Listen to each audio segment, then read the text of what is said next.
Hi guys, I'm going to go over our vocabulary sites for our new unit called The Great Depression and a New Deal, which is chapter 15 in our textbook of Northern Lights. So remember, we're going to look at all the images and read everything on the slide, but you only need to write down the definitions that are blue on your sheet. Remember, you can get that sheet from Schoology. You can pause on this video to finish writing down and then continue playing when you're done. So our first vocab word is the word stock. So that is a share of ownership in a company that can be bought and sold.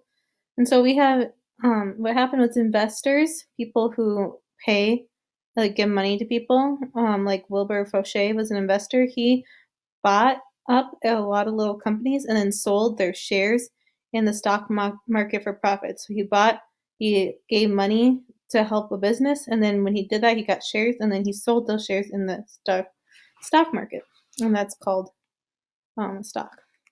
Okay, so the stock market, this is the place where stocks are bought and sold. So after World War One, so we just finished learning about, there was a big economic boom, which means growth in the United States. And many people invested their money, right?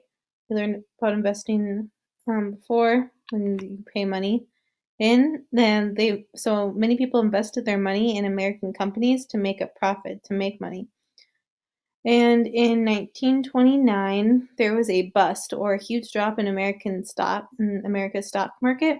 And this meant that millions of dollars were lost and the economy was a mess. So if we look at our pictures, this is like what the stock market would look like. You can see the arrow going down. And this is an newspaper from that time. Here in the headline, it says Wall Street in panic as stocks crash. Right? So then this all led to the Great Depression. So the Great Depression, this was the economic crisis that began when the stock market crashed in 1929, and it lasted throughout almost all of the 1930s.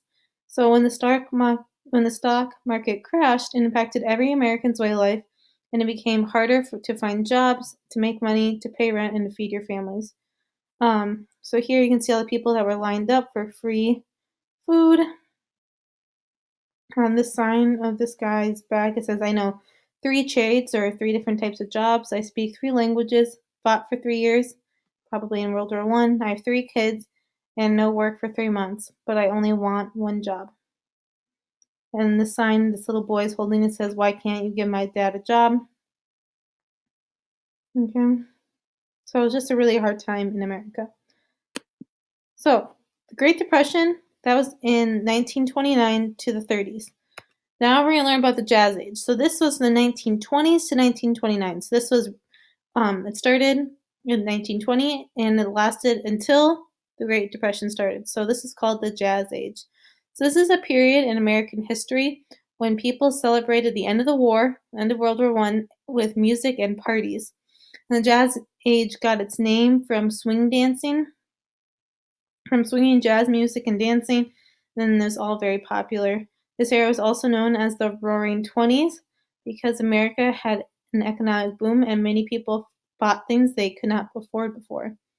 So you can see this is people dancing. This is a very, very popular dress back then.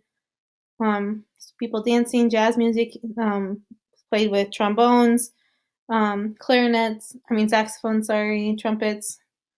And here's just another jazz band with a bass, trombone, trumpet, drums. Okay, so next we're gonna this prohibition. It started in 1920, which is the same time that our jazz age started, and it went into 1933. So the prohibition, that's this word right here, prohibition. This is the period from 1920 to 1933 when making and selling alcohol was illegal, and some Americans wanted to make alcohol illegal because they thought it was bad for society. But many Americans disagreed and bought and sold alcohol illegally then. So, prohibition is when alcohol was illegal. So, here people jumping it down the drinks, it's now illegal. This sign says in compliance with the 18th Amendment. That's the law that said that alcohol is illegal. No intoxicating liquor allowed in on premises. Okay, but you can see all the bottles that they're all holding. Okay, foreclosure. So foreclosure is when if a person can't afford a payment on their home, the bank will take their home from them. Okay. So during the Great Depression, many people could not afford payments on their homes, and they eventually lost their homes and struggled to keep their families fed. So this is a mortgage. That's when you pay money on your home. It says billing statements past dues. They owe money, and then for sale because of foreclosure on our pictures. Welfare. This is when money or necessities are given to people in need.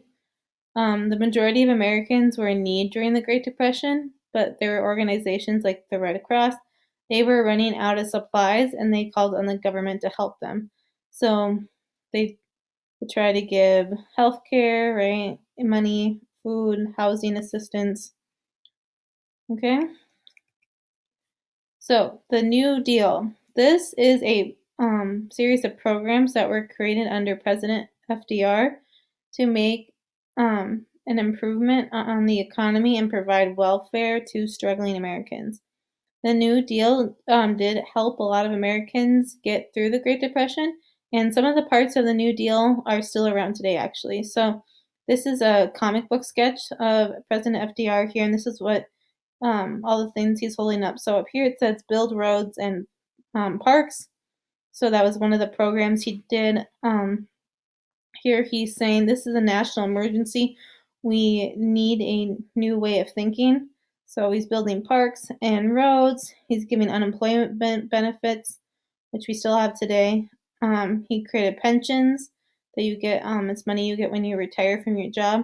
And then they worked on investing in hydroelectric power, which is getting power from water.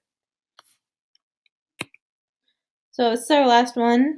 FDR is initials, but his full name was Franklin Delano Roosevelt. So Franklin Delano Roosevelt was president of the United States of America during the Great Depression all the way through World War II.